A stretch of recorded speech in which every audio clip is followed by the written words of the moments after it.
வணக்கம் and welcome to பேசும் கதை, சுட்டி குழந்தைகளுக்கு குட்டி கதைகள். இப்போ நம்ம ராமாயணம் பிறந்த கதையை பார்க்கலாம். நிறைய பேருக்கு ஒரு சந்தேகம் இருக்கும், இந்த ராமாயணங்கிறது நிஜமாவே நடந்த ஒரு கதையா இல்லை மகரிஷி வால்மீகி எழுதின ஒரு கற்பனையான காவியமா அப்படிங்கிறது. அதாவது நாம் பேசுறது கிட்டத்தட்ட 5000 வருஷங்களுக்கு முன்னாடி நடந்த ஒரு கதையை பற்றி பேசுகிறோம். வால்மீகி மகரிஷிங்கிறவர் கங்கை கரையில் ஒரு ஆசிரமத்தில் இருந்தவர். இந்த ராமாயணத்தில் இருக்கிற கதாபாத்திரங்கள் இப்போ இருக்கிற அந்த கரண்ட் பொலிட்டிக்கல் மேப் படி 3 தேசங்களை கொண்டது. இதில் இருக்கிறவங்க நேபாள், இப்போ இருக்கிற நேபாள்லேருந்து இதுக்கு சில கதாபாத்திரங்கள் இருக்குது, இந்தியாவிலேருந்து சில கதாபாத்திரங்கள் இருக்குது, கீழே நம்ம சொல்லக்கூடிய ஸ்ரீலங்காலேருந்தும் சில கதாபாத்திரங்கள் இருக்குது. 5000 வருஷத்துக்கு முன்னாடி ஒரு முனிவர் ஒரு இடத்துல உட்கார்ந்து இந்த 3 இடத்துல இருக்கக்கூடிய கதாபாத்திரங்களை பற்றி ஒரு கதை எழுதியிருக்கார். இந்த கதையில் சொல்லப்படுகிற அந்த இடங்கள்லாம் அப்போவே இருந்தது, இப்பவும் இருக்கு. இப்போ கூட ராமர் சென்ற பாதையை நம்மளால ட்ரேஸ் பண்ணி அவர் சென்ற இடத்துக்கெல்லாம் நம்மளால போக முடியும். இப்போ இந்த இடங்கள், அந்த சம்பவங்கள் எல்லாமே அப்படியே நடந்திருந்தாதான் அன்னைக்கும் இன்னைக்கும் அந்த ஒத்துமை இருந்திருக்கும். இது ஒரு கற்பனை கதைனா கற்பனையா ஒரு ஊர், கற்பனையா ஒரு நதி, எல்லாமே கற்பனையா எழுதியிருக்க முடியும். ஆனால் அப்படி இல்லை, அந்த இடங்கள்லாம் உண்மையான இடங்கள், அந்த இடங்கள் இன்னைக்கு வரலும் இருக்கு. இதுவே இந்த கதை ஒரு கற்பனை கதைன்னு சொல்றதுக்கான சாத்தியம் எவ்வளோன்றது தெரியல. இது உண்மையா இருந்திருந்தா மட்டும்தான் இவ்வளோ இடத்த பற்றியும் இன்னைக்கும் நம்மளால பேசிட்டு இருக்க முடியும். அது ஒன்று. இன்னும் ஒன்று, வால்மீகி திடீர்னு ஒரு நாள் காலையில் எழுந்து நாம் மக்களுக்கெல்லாம் ஒரு மாரல் ஸ்டோரி சொல்லுவோம் அப்படின்னு சொல்லி இந்த ராமாயணத்தை எழுதலை. இந்த ராமாயண காவியம் எப்படி பிறந்தது, இதை பற்றின கதையை பார்ப்போம். ஒரு நாள் வால்மீகி மகரிஷியோட ஆசிரமத்துக்கு மகரிஷி நாரதர் வந்தார். அவர் 3 உலகங்களையும் சுற்றி வரவர் நாரத மகரிஷி. அதனால் அவருக்கு ரொம்ப மரியாதை கொடுத்து அவருக்கு வணக்கம் சொல்லி அவரை உட்கார வச்சு உபசரித்து அப்புறம் வால்மீகி மகரிஷி அவர்கிட்ட ஒரு சந்தேகம் கேட்குறாரு. நாரதரே, எனக்கு ரொம்ப நாளாக ஒரு சந்தேகம், நீங்கள் அதுக்கு எனக்கு ஒரு பதில் சொல்ல முடியுமா அப்படின்னு கேட்டார். சரி, எனக்கு தெரிஞ்சா சொல்கிறேன், சொல்லுங்க அப்படின்னு சொன்னார் மகரிஷி நாரதர். அதாவது நான் இருக்கிற இந்த காலத்தில், அதாவது இதுக்கு முன்னாடி காலமோ இல்லையா, இதுக்கு முன்னாடி காலமோ இல்லை இதுக்கு அப்புறம் வரப்போகிற காலத்தை பற்றியோ பேசல, நான் இப்போ இருக்கிற இந்த உலகத்தில் ரொம்ப நல்ல குணங்கள் வாய்த்த ஒரு யாராவது ஒருத்தர் இருக்காரா? அதாவது எப்படிப்பட்ட நல்ல குணங்கள்னா, அவர் அவரால் எந்த நிலைமையிலையும் எதிர்த்து நிற்க முடியும். அதாவது அவர் நல்லா சண்டை போடுவார், ஆனால் வீட்டில் ஒரு பிரச்சனைனா பயந்துருவார், அப்படி கிடையாது. வாழ்க்கையில் எந்த பிரச்சனை வந்தாலும் அதை எதிர்த்து சமாளிக்கக்கூடியவராக இருக்கணும். அடுத்தது, அவர் ரொம்ப பெரிய தர்மவானாக இருக்கணும்.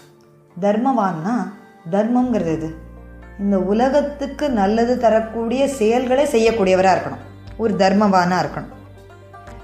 தனக்கு யாராவது ஒரு சின்ன உதவி செஞ்சுருந்தா கூட அந்த செய் நன்றியை மறக்காதவராக இருக்கணும்.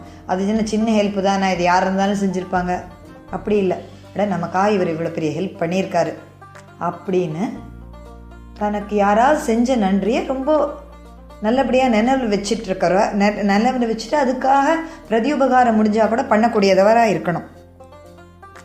எப்போவுமே உண்மையை பேசுகிறவராக இருக்கணும்.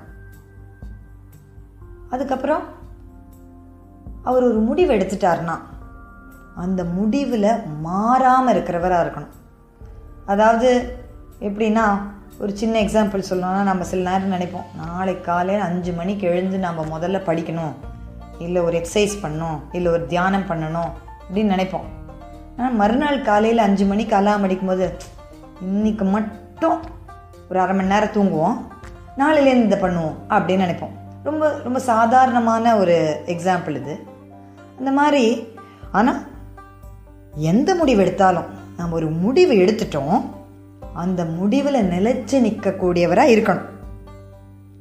ரொம்ப ஒழுக்கமுடையவராக இருக்கணும். எல்லாருக்கும் நல்லதே நினைக்கிறவராக இருக்கணும்.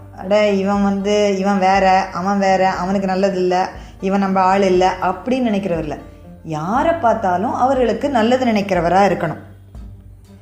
தான் தான் தான் கற்ற வித்தைகளில் ரொம்ப வல்லவராக இருக்கணும். ஏதோ ஒன்று நானும் தெரிஞ்சுக்கிட்டேன் அப்படிங்கிறவராக இருக்க, அதில் வல்லவராக இருக்கணும்.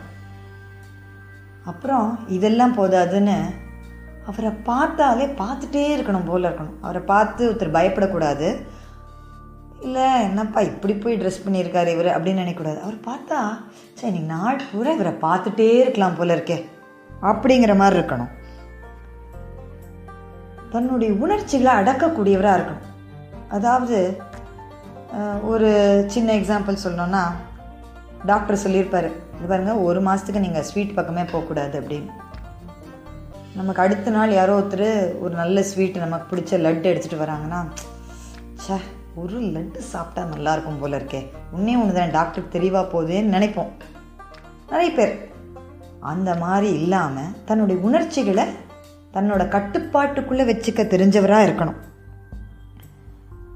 மற்றவர்களை பார்த்து பொறாமப்படாதவராக இருக்கணும். இப்போ இவன் மட்டும் நல்லா இருக்கான், நாமெல்லாம் இவ்வளோ கஷ்டப்படுறோமே, இன்னும் இவனை பார்த்து இவனை விடவா நம்ம கம்மியாக போயிட்டோம் அப்படின்னு நினைக்கிறவங்க இருப்பாங்க. அப்படி இல்லாமல் யாரை பார்த்தும் அவங்களுக்கு நல்லது நினைக்கக்கூடியவர், ஒருத்தருக்கு நல்லது நினைக்கிறவர் அவங்கள பார்த்து பொறாமப்பட மாட்டார். அந்த மாதிரி பொறாமப்படாதவராக இருக்கணும். அவரால் அவருடைய கோபத்தை அடக்க முடியணும். அதாவது எப்போவுமே எல்லாத்துக்குமே கோபப்படாமல் இருக்கக்கூடாது. எந்த இடத்துல நியாயமோ எப்போ தேவையோ அப்போ மட்டும்தான் கோபப்படணும். அந்த மாதிரி தன் கோபத்தை அடக்கி சரியான இடத்துல காட்ட தெரிஞ்சவராக இருக்கணும். அவருடைய கோபத்தை பார்த்தா தேவர்களே நடுங்கணும். இவரோட கோபம் ரொம்ப நியாயமானது, இவ்வளோ ஒரு அநியாயமான விஷயம் நடந்திருக்கு, அதனால தான் இவர் கோபப்படுறாருங்கிற அளவுக்கு அவரோட கோபத்தில் ஒரு நியாயம் இருக்கணும். இந்த மாதிரி பல குணங்கள், இந்த குணங்கள் எல்லாம் உடைய யாராவது ஒருத்தர் நான் இருக்கிற இந்த சமகாலத்தில் இருக்காரா அப்படின்னு வால்மீகி கேட்டார். எவ்வளோ குணங்கள், இவ்வளோ குணங்கள்ல 1-2 இருக்கிறதே ரொம்ப கஷ்டம். இது அத்தனையும் ஒருத்தர்கிட்ட இருக்கணும்னா எவ்வளோ பெரிய விஷயம் அது. இதுதான் வால்மீகி மகரிஷி மனசுல இருந்த சந்தேகம். மகரிஷி நாரதர் கொஞ்சம் சிரிச்சார். மகரிஷி நீங்கள் சொல்கிறது கரெக்டு தான், இந்த குணங்களில் தனித்தனியாக நிறைய பேர்கிட்ட இருக்கும். அதாவது ஒருத்தர் தன்னோட உணர்வுகளெல்லாம் கட்டுப்படுத்தி காட்டில் தவம் செய்கிறவராக இருப்பார்.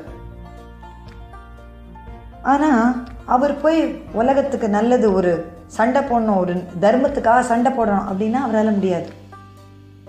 இந்த மாதிரி ஒவ்வொரு குணங்களும் ஒவ்வொருத்தர்கிட்ட இருக்கும். ஆனால் இது அத்தனையும் சேர்ந்து ஒருத்தர்கிட்ட இருக்கிறதுங்கிறது ரொம்பவே ஆச்சரியப்படக்கூடிய விஷயம். ஆனால் அந்த மாதிரி ஒருத்தர் இந்த உலகத்தில் இப்போ இருக்கார். அவர் யாருன்னா, இக்ஷ்வாகு குலத்தில் பிறந்து மகாராஜா தசரதோட மகனான ராமச்சந்திரன். அவர் இப்போ அயோத்தியாவை ஆண்டுட்டு இருக்கார், அயோத்தியாவோட அரசராக இருக்கார் அப்படின்னு சொல்லி ராமருடைய வரலாறு, வாழ்க்கை வரலாறு, அவர் பிறந்ததுலேருந்து அவர் எப்படி வளர்ந்தார், எங்கே கற்றுக்கிட்டாரு, எப்படி காட்டுக்கு போனார், எப்படி சீதையை கல்யாணம் பண்ணிக்கிட்டாரு, அவர் எப்படி ராவணனை கொன்னார், எல்லா கதையும் ஒரு சுருக்கமாக சொல்கிறார். இது அத்தனையும் நிரம்பி உள்ள ஒரு மனிதர் தான் ஸ்ரீராமச்சந்திரன் அப்படின்னு சொல்கிறார். அப்படின்னு சொல்லி அவருடைய குணங்களெல்லாம் சொன்ன உடனே வால்மீகி ரொம்ப ஆச்சரியம். இப்படியும் ஒருத்தரா அப்படின்னு அவர் ரொம்ப யோசிக்கிறார். அதுக்கப்புறம் கொஞ்சம் நேரம் கழித்து மகரிஷி நாரதர் கிளம்பி போயிடுறார். இதையே யோசிச்சுட்டு சாயந்தரமாக நதிக்கரைக்கு போய் தன்னுடைய பூஜைகளை பண்ணுறதுக்காக வால்மீகி மகரிஷி போகிறார். அப்போது அங்கே 2 நதிக்கரையில் ஒரு மரத்தில் 2 பறவைகள் ரொம்ப சந்தோஷமாக கொஞ்சிட்டு விளையாடிட்டுருக்கு. அப்போது ஒரு வேடன் அதில் ஒரு பறவையை அம்பு விட்டு கொன்னுடுறான். இன்னொரு பறவை அழுது துடிக்குது. அதை பார்த்த உடனே வால்மீகிக்கு பயங்கர கோபம். அந்த வேடனுக்கு ஒரு சாபத்தை கொடுத்துட்றாரு. அந்த சாபம் எப்படி வருதுன்னா, இவருடைய சோகத்தில் விளைஞ்ச அந்த சாபம் ஒரு ஸ்லோகமாக வெளில வருது. யாரையாவது பார்த்து நம்ம சாபம் கொடுக்குறோன்னா கத்துவோம், ஆனால் இவர் ஒரு அழகான ஒரு ஸ்லோகத்தை சொல்கிறார். சொல்லி இந்த மாதிரி இந்த பறவைகளை பிரித்த நீ ரொம்ப காலம் உயிரோடு இருக்க மாட்ட அப்படின்னு ஒரு சாபத்தை கொடுத்துட்றார். அதுக்கப்புறமா யோசிக்கிறார், நாம் ஒரு முனிவர், பிறப்பு இறப்புங்கிறது சமன்றது நமக்கு தெரியணும்ல, நமக்கு ஏன் இவ்வளோ கோவம் வந்தது? இன்னைக்கு இவ்வளோ ஒரு நல்ல மனிதரை பற்றின ஒரு நல்ல விஷயத்த கேட்டோம், திடீர்னு நமக்கு ஏன் இவ்வளோ கோவம் வந்தது? இந்த கோவத்திலேயே நம்ம கத்தாமல் அது ஒரு அழகாக ஒரு ஸ்லோகம் மாதிரி ஏன் சொன்னோம்? இவருக்கு ஒன்றுமே புரியல, ரொம்ப குழம்பி போயிட்டாரு. திருப்பி தன்னோட ஆசிரமத்துக்கு திருப்பி வந்தார். பிரார்த்தனைகளை முடிச்சுட்டு வந்து அங்கே பிரம்மதேவரை நினச்சாரு. பிரம்மதேவர் அவர் முன்னாடி வந்தார். பிரம்மதேவர்கிட்ட நடந்ததெல்லாம் சொல்லி, ஏன் இப்படி பண்ணனே எனக்கு தெரியல, இன்னைக்கு ஏன் இவ்வளோ கோபம் எனக்கு வந்ததுன்னு உடனே பிரம்மதேவர் சொன்னார், இதை பாரு, இந்த ஸ்லோகம் தானாக வரல, இதை சரஸ்வதியே உன் நாக்கில் இருந்து எழுதியிருக்கா. இந்த ஸ்லோகத்தை வேற மாதிரி பிரிச்சுப்பார். சான்ஸ்கிரிட்ல ஒரு விஷயம் என்னன்னா, நம்ம எந்த இடத்துல வார்த்தைகளை சேர்க்குறோம், எந்த இடத்துல எழுத்துக்களை பிரிக்கிறோங்களை பொறுத்து அதோடைய அர்த்தம் மாறும். இந்த ஸ்லோகத்தை பிரித்து பார்த்தேன்னா, இந்த வார்த்தைகளை வேற மாதிரி சேர்த்து பார்த்தேன்னா, இதில் ஒரு அழகான ஸ்லோகம் வருது. இந்த ஸ்லோகத்தை முதலாக வச்சு நீ ராமச்சந்திரனோட கதையை நீ எழுது. நான் உனக்கு ஒரு வரம் தரேன். ராமரோட வாழ்க்கையில் இதுவரை நடந்த எல்லாம் உன் கண்ணு முன்னாடி கண்ணாடியில் தெரிகிற மாதிரி தெரியும். நடந்தது எல்லாம் உண்மை. உன் வாயிலேருந்து வர ஒரு வார்த்தை கூட பொய்யா இருக்காது. இந்த கதையை நீ எழுது. எதுவரையும் மலைகளும் நதிகளும் இந்த உலகத்தில் இருக்கோ அது வரைக்கும் நீ எழுதின இந்த காவியமான ராமாயணமும் ராமனோட புகழும் நிலைச்சு நிற்கும் அப்படின்னு சொல்லி அவருக்கு ஆசீர்வாதம் பண்ணுறார். அதுக்கப்புறமா தான் வால்மீகி மகரிஷி இந்த ராமாயணம்ங்கிற ஒரு மாபெரும் காவியத்தை எழுதுறார். இதுதான் ராமாயணம் பிறந்த கதை. இந்த கதை உங்களுக்கு பிடிச்சிருந்தா இது போல நிறைய கதைகள் கேட்க பேசும் கதை யூடியூப் சேனலுக்கு சப்ஸ்கிரைப் பண்ணுங்க. நன்றி, வணக்கம்.